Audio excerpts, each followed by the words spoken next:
Slavery in the North. The History and Legacy of American Slaves in the North Before the Civil War.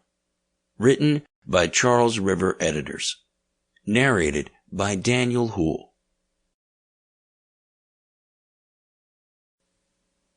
Introduction.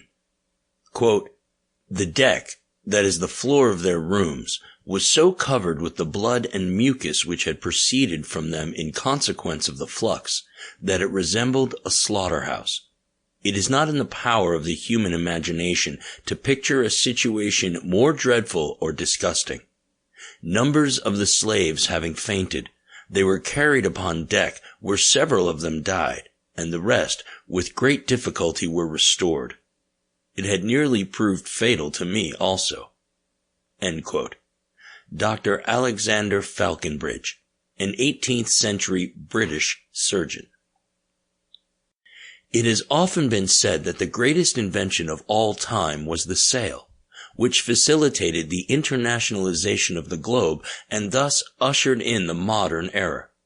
Columbus's contact with the New World, alongside European maritime contact with the Far East, transformed human history, and in particular, the history of Africa. It was the sail that linked the continents of Africa and America, and thus it was also the sail that facilitated the greatest involuntary human migration of all time.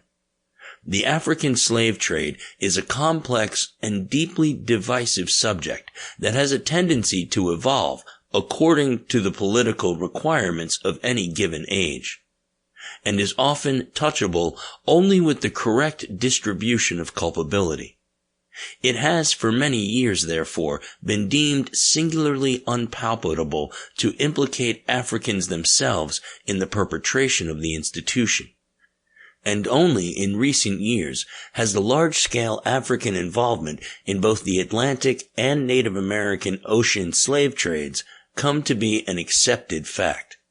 There can, however, be no doubt that even though large numbers of indigenous Africans were liable, it was European ingenuity and greed that fundamentally drove the industrialization of the transatlantic slave trade in response to massive new market demands created by their equally ruthless exploitation of the Americas.